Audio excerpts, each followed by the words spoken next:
राजस्थान में विधानसभा चुनाव खत्म होते ही लोकसभा चुनाव की तैयारियों में राजनीतिक पार्टियां जुट चुकी हैं। चुनाव होने से पहले नेता एक दूसरे पर आरोप प्रत्यारोप लगा रहे हैं। तो वहीं राजस्थान के उदयपुर की बात करी जाए तो यहाँ पिछले 4 दशक से एक नदी पर राजनीति टिकी और 3 दशक से यहाँ बीजेपी की राज है। नदी को खूबसूरत बनाने के नाम पर वहाँ पे कई वादे भी किए गए। ऐसे में नदी का हाल पहले से भी बेहाल होता जा रहा है। नदी जैसा था वैसा ही है, क्योंकि इस पर कोई कार्य नहीं हो रहा है। 2023 में हुए विधानसभा चुनाव में उदयपुर शहर सीट से रहे कांग्रेस प्रत्याशी गौरव वल्लभ भी नदी का मुद्दा उठा चुके हैं। राष्ट्रीय प्रवक्ता गौरव वल्लभ चुनाव में इसको मुद्दा बना बीजेपी पर प्रहार करते नजर आए। तो चलिए जानते हैं कि आखिरकार ये कौन सी नदी है और इसको लेकर के इतनी राजनीति क्यों हो रही है। उदयपुर शहर यानी झीलों की नगरी, दोनों एक दूसरे के पर्यायवाची हैं, क्योंकि शहर के बीच में ही 2 झील पिछौला और फतह सागर। अब हम जिस नदी की बात करने जा रहे हैं वो आयड़ नदी। ये नदी 26 किलोमीटर लंबी है और गोगुंदा के पहाड़ों से शुरू होकर उदय सागर झील में समाती। यही नहीं, उदय सागर भरने के बाद इसका पानी चित्तौड़गढ़ जिले की गोमती नदी में मिलता है। खास बात यह है कि ये शहर के बीच से गुजर बारिश के समय पूरे शहर की सुंदरता इसी नदी से बनती है। जब इसमें जल प्रवाह होता है, बारिश के 3 महीने बाद ये गटर के पानी से भी भरी रहती है।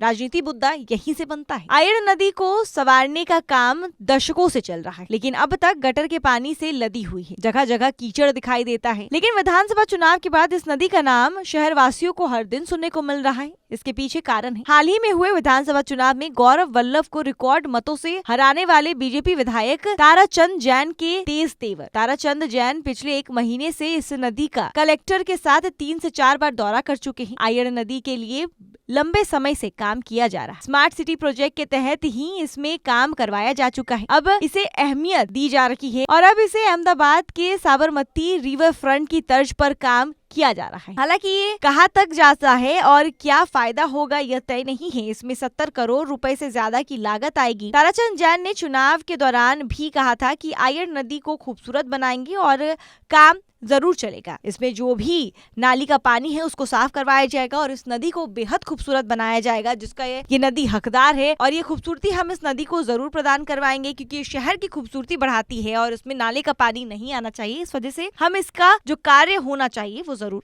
करवाएंगे।